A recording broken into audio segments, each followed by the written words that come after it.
told me to hit it harder this time. Good afternoon. The October 14th, 2024 Faculty Senate meeting will come to order. The minutes of the September 9th, 2024 Faculty Senate meeting have been distributed as a link on your agenda. Are there any corrections or additions to the September 9th minutes? Hearing no objections, the minutes are approved. Next item.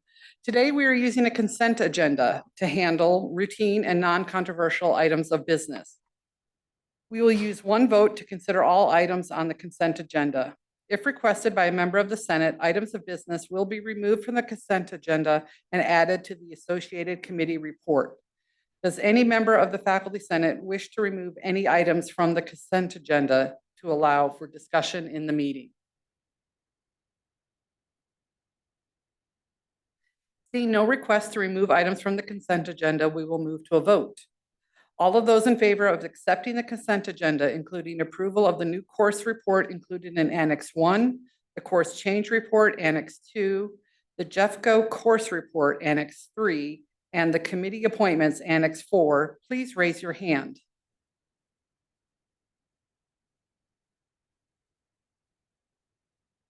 Thank you. Those online, please lower your hands. All those opposed to acceptance of the consent agenda, please raise your hands.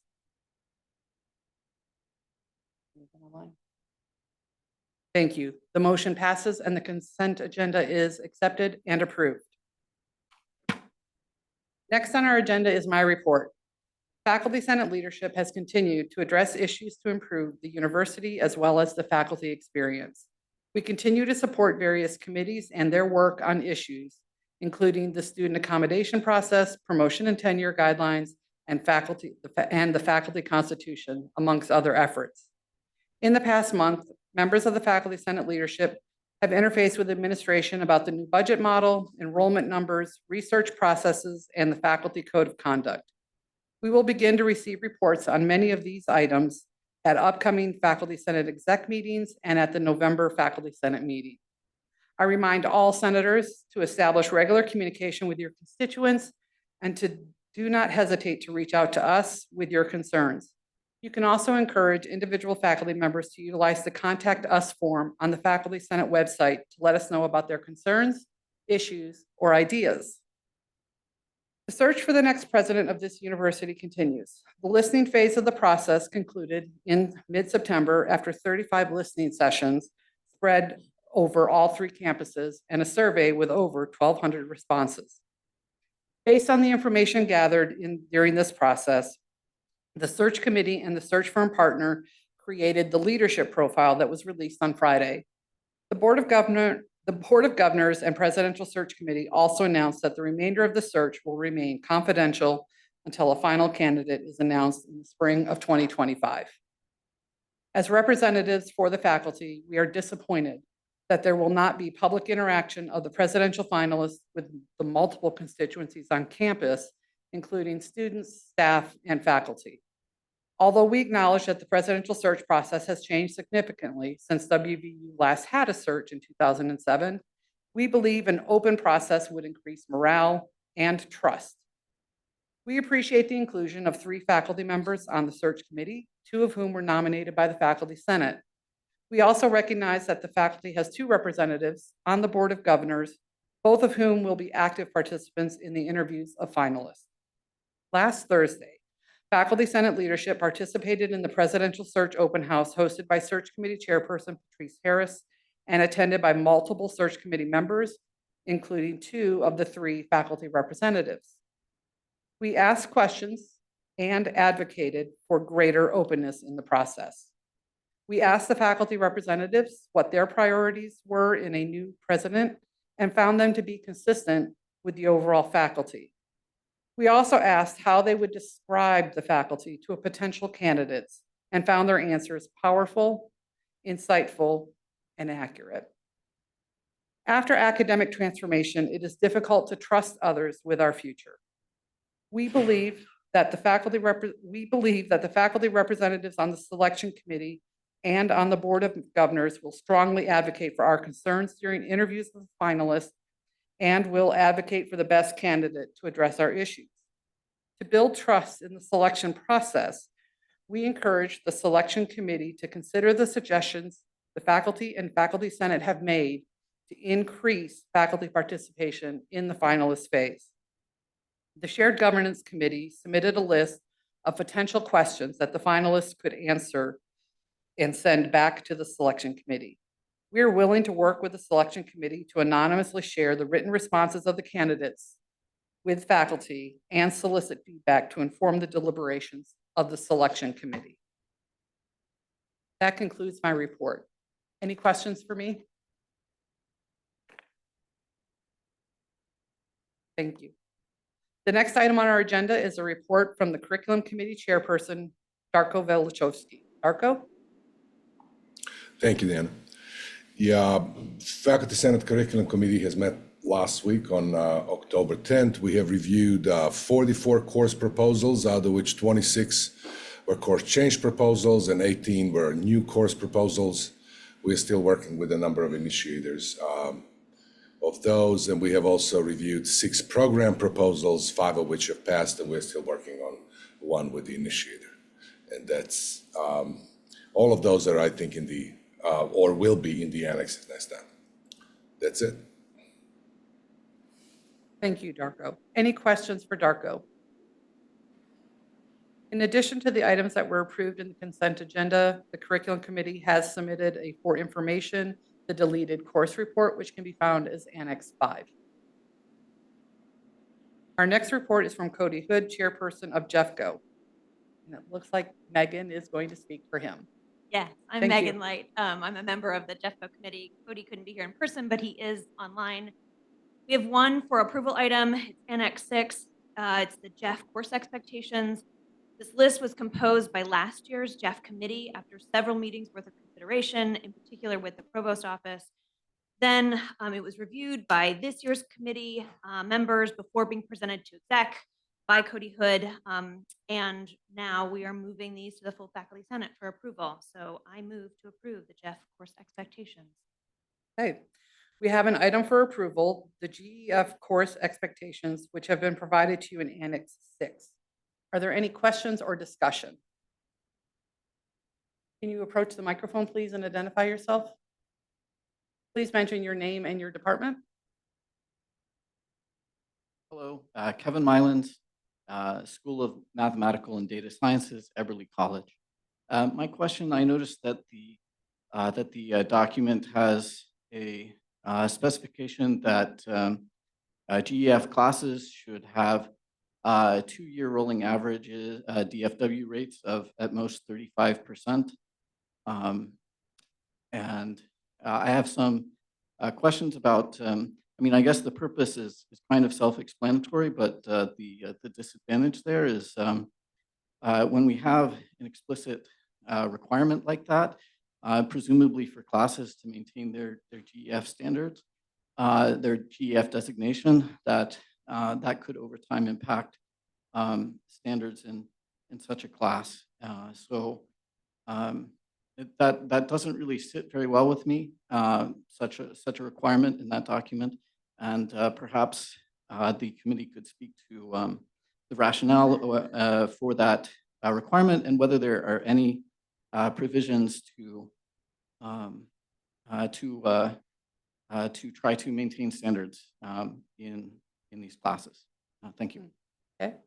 Megan, do you or Cody want to respond? Are you able to respond? I'm actually wondering if Lou Slimak, are you here today? No, Lou is unfortunately not here today. Okay, Cody. Can you hear me? Yes, Yeah. we can, Cody. So we can speak with Lou for more details in the future if we need further clarification. But these, again, are guidelines that are used to identify whether JEF courses need to be addressed for potential modifications or just to be put on the record that it's being upheld. So these are not requirements that need to be met. It was very clear, hopefully, that these are expectations, not requirements. And so if any of these expectations are not met, that does not mean that the specific course is at risk of losing their JEF status. It just means that there might be included as a component of their audit process. that for this example, the DFW rate is higher than what we would like the course to be. And then a discussion would be had to see if any accommodations need to be made as a result of the higher DFW rate. Thank you. Does that answer your question? Okay. Yep, I can understand. Any other questions for the committee? Okay. Seeing no further questions, we will move to a vote. All of those in favor of approving Annex 6 GEF course expectations, please say aye. And those online, please raise your hand.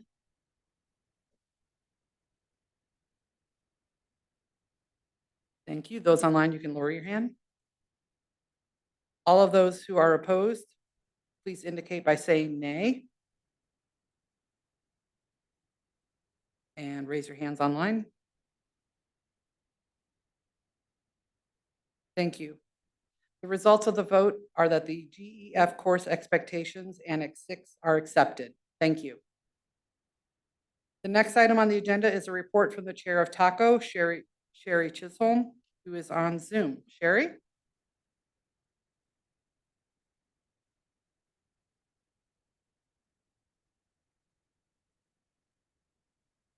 Okay.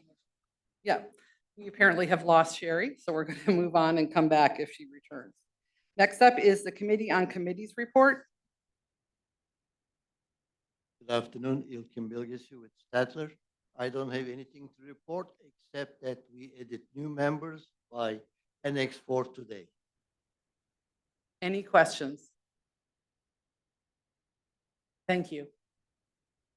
Sherry, showing back up. Okay. Next up, a report from our representative to the Board of Governors, Leslie Cottrell. Leslie? No, Leslie Cottrell, School of Medicine, Department of Pediatrics. So I know we've talked about the special session that just happened. I'm going to jump back. We did have a regular session and there were some really interesting summary points. So let me review a few of those.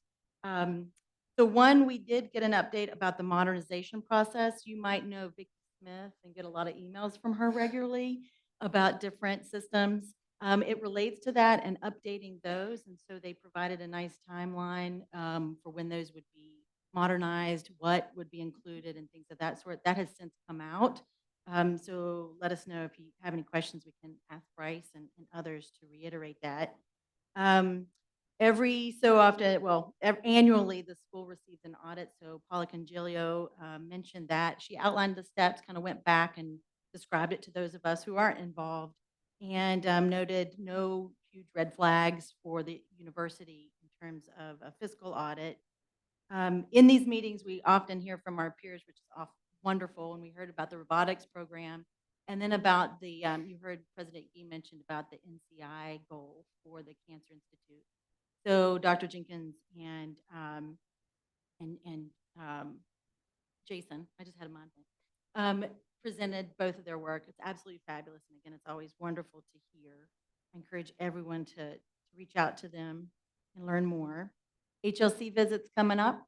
So it's starting to get some motivation. We're going to hear from Lou at some point, I'm sure, to get us ready for that spring 2025. So just, they were letting us know. And then there was a grant initiative. I don't know if anyone here, the deadline has since passed, but these tend to be annually, the Open Learning West Virginia grant. So OER was involved. I don't know if anyone had submitted something, but it was nice to hear a grant opportunity. So those were the key elements that I took. We did get some tentative enrollment numbers that we'll hear later on, which everyone's wanting to hear about. We did have some questions about that moving forward. So again, they'll come back later. And then, so that was in September. Then we had the special meeting. And Diana, you referenced this in your report. Obviously, that was focused largely on the presidential profile so that we can tell them a lot about us and then about the process as we go. And so just to mention a little bit, so Diana mentioned that I'm going to describe this process as a hybrid, meaning that it's not completely closed because the 2 BOG members that we have on there, myself included, and our 3 faculty representatives. So completely closed means BOG only. So I'm going to take that as a win. And then kind of going through discussions about why this is like this. So as you can imagine, the people who are applying for this position, right or wrong, might be hesitant. They might have imagined or real threats to their current occupation, current role, and that if they didn't get chosen here, or if their name is announced, that they may not have a job, even if they're not chosen. So I think that's a pretty significant factor. It's not the only one that's being discussed, but we do want to cast a wide net, and it is one that's commonly coming up. I think in general, I think in general, Diane mentioned a couple of ways that, given that that is the state of how it's going to go down, that there are a few ways that we could work where you could utilize and connect with those of us who are going to be part of that process. I think every single person in that role welcomes that connection. That listening session was absolutely fantastic, so that someone can say, how do you feel about it? And they can hear whether or not that echoes. You can size us up in terms of whether we represent you. And those connections are very important. So in the next 5 months, however many, I know we're exploring ways that we can do that. One of the ways, Corey will be sending a link after the meeting that opens it up. So as you have thoughts, suggestions, concerns, that's going to go to Frankie and I, and we will pass that on to the search committee members as well. But that opens up a pipeline for that communication. And like I said, that's not the only one that we're going to do. We're going to, hopefully I'll come back, or Diane can mention additional ways that we can make ourselves available. And that's it. Thank you, Leslie. Any questions for Leslie? All right, thank you very much. Oh, please approach the mic. Hi, Brian Powell from Statler College, and I do appreciate your talk today, and I've emailed you and Frankie separately. Right now, there is a search for the campus president at Potomac State, and they're having an open method. So what's the difference between Potomac State and main campus? Why their search should be open and ours should?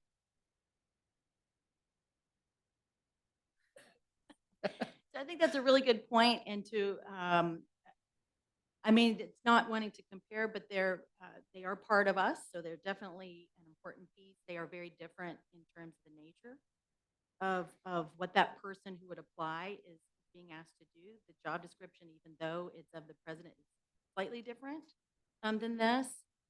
Caliber might be the same, who knows, but it is a different piece. So people do decide to have open searches, but for the larger WBC system, the thought was that the type of people who would be applying for that level of a role would expect not sharing their name if they're not chosen.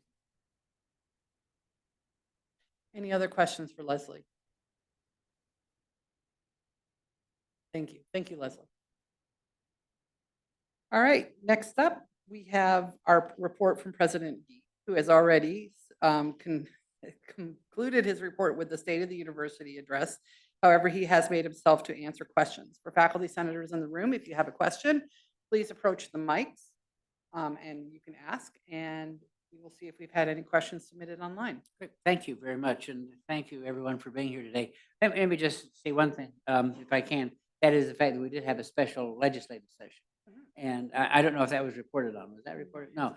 I ran into to our state senator outside, and he and I both agreed we had a very successful interim session. We got about $5.1 million more from our funding from the funding formula, which is very important to us. They only allocated $8 million for it, and we got $5.1 million because we were meeting all their expectations. We got $2 million more for the Neuroscience Institute to develop ultrasound therapies, and we are we've got some more money for deferred maintenance, a number of other things. So I think that Travis Mollahan and his team have done just a terrific job, and I hope that we can continue to have that great relationship with our legislature, because they're right now doing very good things for us. So, saying that, I'm available for questions. Or- I have no online, no questions here. I tell you something, I got away light today, didn't I? Got one. They have one. Yes, great, please. Tell me your name. Hello, I'm Joe Jones from the Creative CCAM, Yeah, hey, College of Joe. Creative Arts and Media, the media part. Yeah. I just have a question. So, and I know this is kind of about the future, but to the best of your knowledge, is academic transformation a one-time thing, or did this set us up for maybe doing this further down the line? Or do you think you did enough where it would just be this kind of Well, singular issue? you know, first of all, I think that the notion of our academic transformation is a continuing process, not in the same way that we did it because we had a $45 million budget deficit that we had to close, which we did. And we're financially stable and growing in our financial stability. But I think that asking the question of how do we continue to improve the institution, that was what it was really about. How do we improve the institution? How do we make ourselves much more competitive? How do we make certain we're attractive to students? How do we make certain that we're attractive to faculty and others who are with us and those who are going to be coming? I think that will continue. Right now, I can tell you this. Many people kick the ball down the road. 3 institutions of higher education are closing every week. There are significant numbers of large institutions like ours that are doing very draconian things. Take a look at Penn State, take a look at the University of Arizona, take a look at Kansas. And I just feel very confident that we have projected ourselves into a much more positive ability to be able to continue to maintain ourselves. But transformation, in my view, is a continuing process and should be a continuing process in universities, because universities are changing and the world is changing around us. And so that it's in that spirit that I'd say that it will continue. And do you think the legislator is going to be maybe more amenable to kind of our needs I now? think they already are.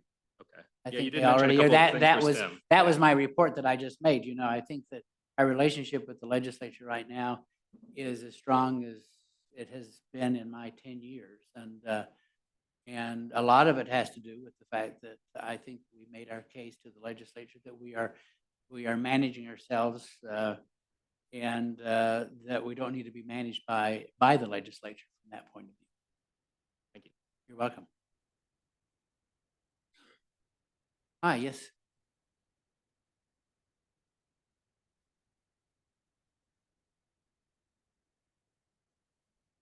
Hi, Sean McWilliams from Physics and Astronomy in Beverly College. Hi, Sean. Hi. I was just wondering, since the $45 million funding fall gap is closed, why are there still quite a bit of limits on spending of state Yeah. funds and such? And when do you expect that to? sort of And go we're up? trying to lift those as fast as we can. Our CFO is right here. You know, we had to put those in order to close the gap, and now we can start opening them, and we are doing that. We're taking a look at every possible way, Sean, to move back into normal order in terms of those expenditure limitations. Okay. Sorry, to follow up. Do you have any sense of time frame on when that? Well, you know, Mark, Paula, you're here. Did either one want to ask that question? I don't want to get ahead of you.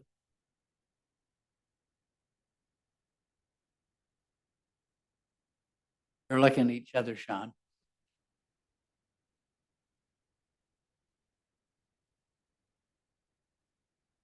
So we have in our fiscal year 25 budget, that's the current year that we're in, ending June of 25.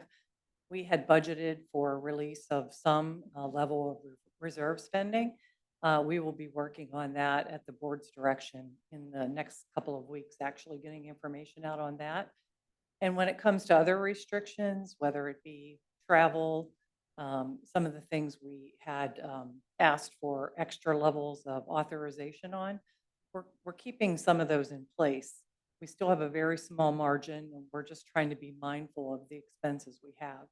to the extent that it's budgeted, we don't need those extra sets of approval, but if somebody's requesting something that's outside of their budget, we're keeping, we have certain committees in place to make sure we don't overspend our budget.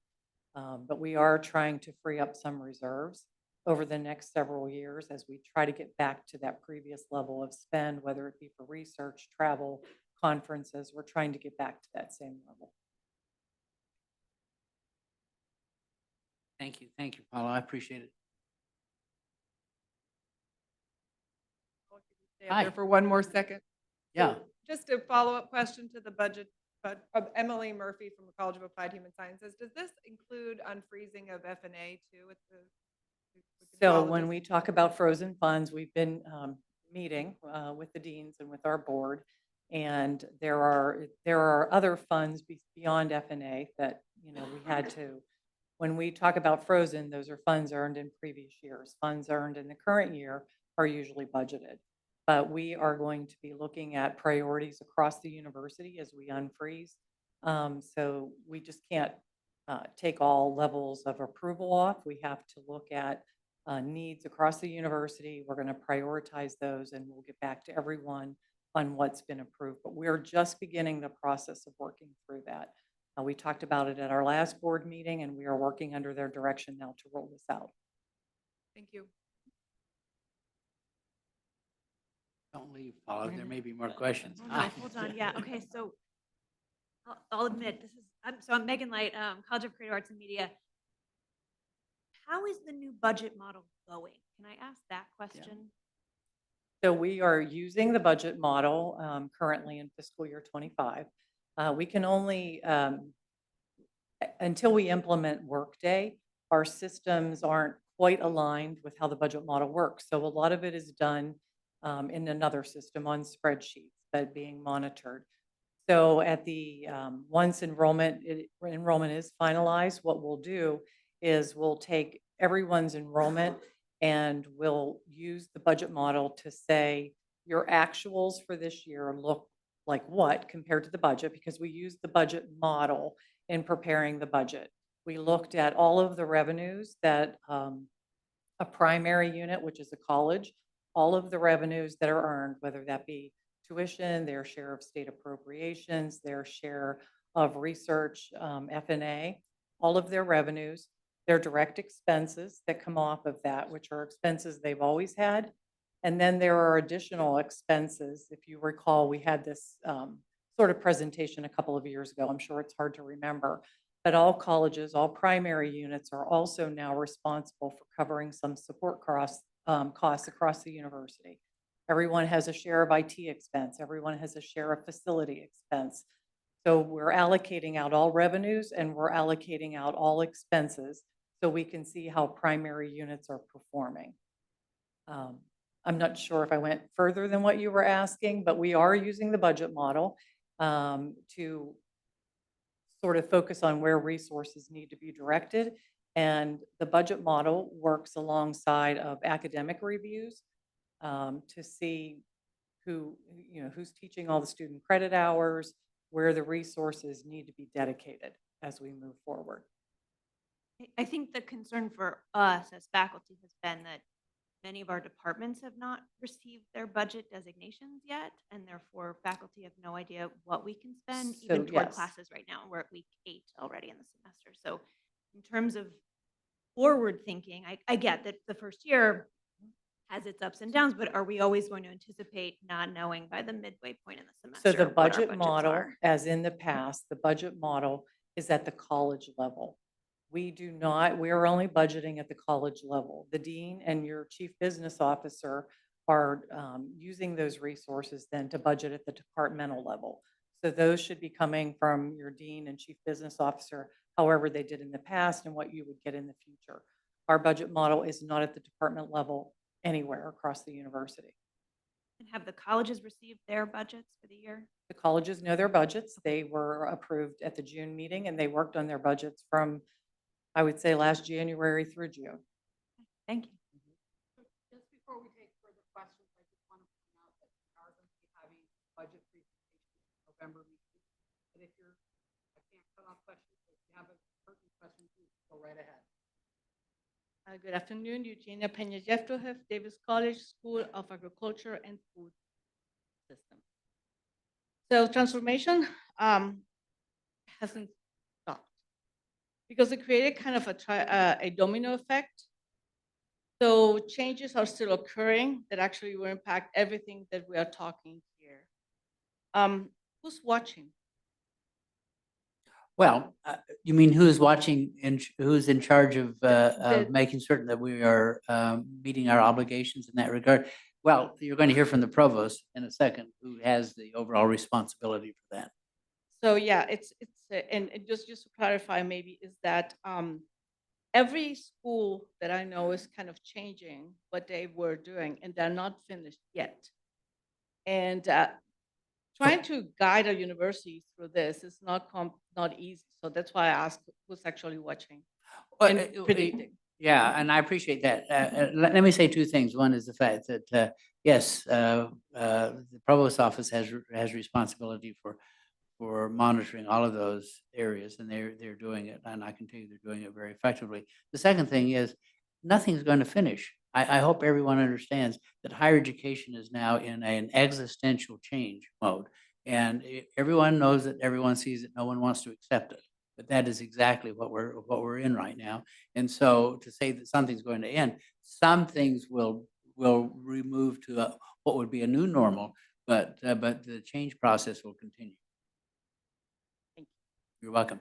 Any other questions? Okay, thank you.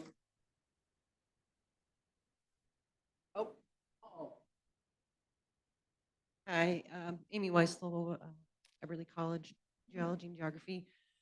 I'm sorry? Amy Weislow, Eberly College, Department of Okay, Geology great. and Geography. I think the one part of the transformation that is most relevant to people are the non-renewals of contracts of faculty, be it term contracts or tenured faculty. Are there any indications that that part of the transformation will happen again in the future? Yeah, I think it's fair to say that part of the transformation is probably over, other than just the regular order. You might want to, the provost will be up in just a second, but yes, I mean, we went through the refiner's fire in order to get to where we are right now, and that is no longer on the schedule, but rather we're trying to return as fast as we can to a more regular order. And so that question should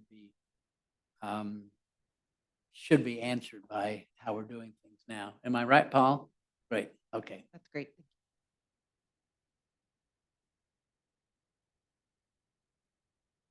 Thank you, President Key. Now, a report from Provost Paul Kreider. Paul?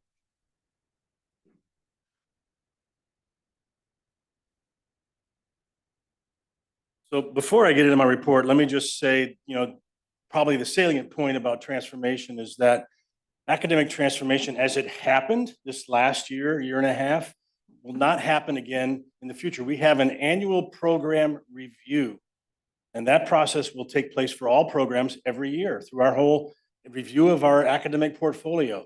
We don't anticipate any process again to occur where we are going to systematically review programs under consideration because they're not as healthy financially as they should be. This is going to basically subside at this point in time. Could it come back decades later, 10 years later, 5 years later? It depends on how we reinvent ourselves. The nice thing is, as I heard earlier from a faculty member, is that programs are changing, majors are changing, units are adapting. This is what transformation is all about. That's why we went through this exercise, and hopefully the academic portfolio review every year will continue this and allow it to happen organically in each unit. So having said that, let me just start with my report. I do want to announce, and I'm pleased to announce, the reinstatement of faculty service grants for this year. The program was suspended due to recent budget shortfalls, and I'm happy to state that we are able to renew this opportunity for our faculty. The process of awarding these funds will not change and is done through the Faculty Senate. Again, that is the Faculty Senate Service Awards.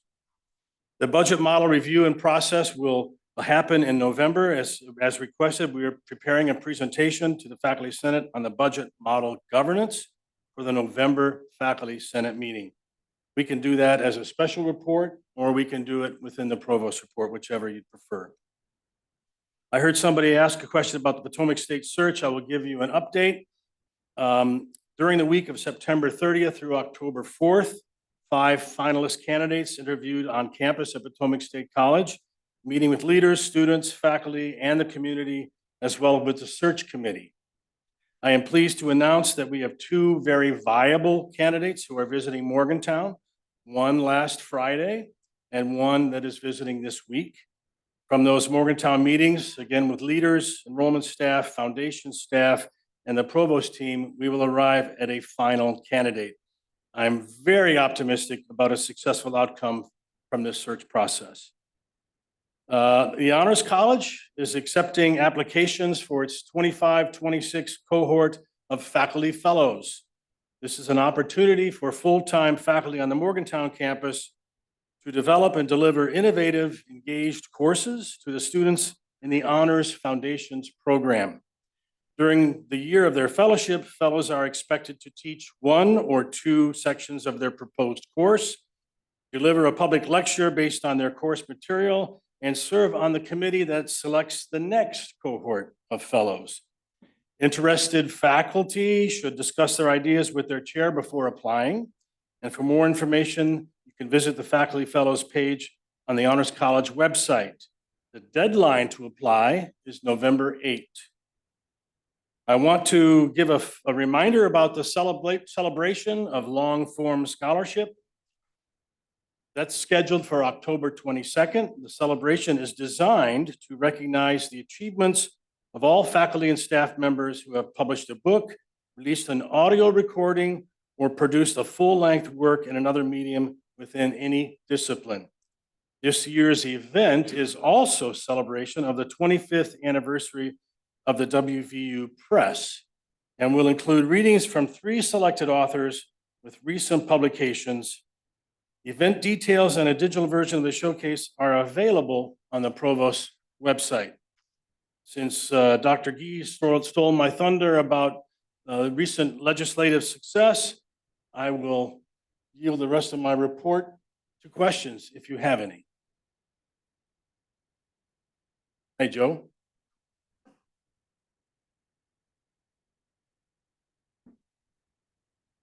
Joe Jones, College of Creative Arts and Media. I got this time. Paul, I have a quick question. So you said there's this like yearly review about programs if they're not financially stable or not. How can I word this? Is there a way? I actually said that about academic transformation. Academic The transformation. annual program review is. Okay. So is there a way you look at individual units beyond market value? That let's say we ask, what is a university for? If something's going to survive, into the future, just because it's not, maybe what the market wants right now, is there a duty we have to maybe look at what we should be keeping regardless of kind of this financial health? Like, so what else maybe would you say we would look at in programs to say, well, that is valuable. Even if there's a dip in majors right now, it is something we would try to keep around. Is there some kind of criteria you would have to look at that? So I think there's 2, I'll answer that in 2 ways. And I just feel like, one, we have to always look at our programs and see how are we relevant today and how are things changing in the world around us, and are we going to be relevant in the future? And so the academic portfolio review that'll be done on an annual basis is basically looking at the curriculum, looking at the enrollment, looking at it's not about the health, financial health. It's about what are the trends? What are the trends are we seeing? Is it harder to find faculty? Is it easier? Are the students voting with their feet and not coming? What are the trends? And then we can figure out how to address those trends. So, but again, it's about relevance, I think. And we can reinvent ourselves to become relevant with the changing world. And that's really what, in my mind, the academic annual review is about. Thank you. Hello. Leslie Hi, Leslie. Cottrell. Hello, School of Medicine. I'm excited to hear that the service grants are coming back. I wanted to ask about the research grants that were also coordinated by the Senate. Are they coming back? I can't answer that at this time, but I can look into it. I'm not sure what the source of money is for those grants, but I'll find out and we'll talk about it. Okay?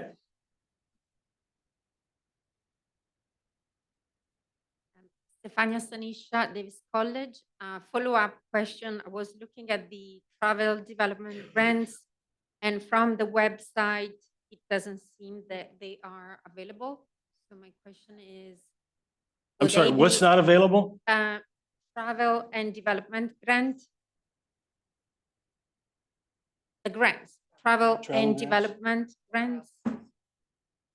Will they Again, I be can't av- answer that, so I'll look into that as well. Is that also awarded through the faculty senate? Okay, we'll look into it. Any other questions?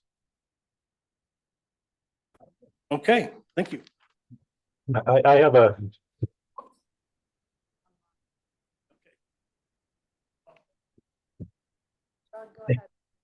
I'm Doug Terry from WVU Tech. I'm an English professor. And I have a question about the annual review. I was wondering, as someone who's not on the Morgantown campus, will this annual review be happening on all campuses? And if so, who conducts the review on the regional campus? So the annual review is conducted by the Office of the Provost. It'll be done on all campuses. And there's not to be confused with the 5-year Board of Governors review, which has a different process. This is basically just an annual check on how things are trending and what ways we can be helpful and supportive to each program if necessary. Thank you. Okay, thank you. Thank you, Provost. Is there any new business? See? Darko? Yes, Diana. This new business, can you hear me? Yes.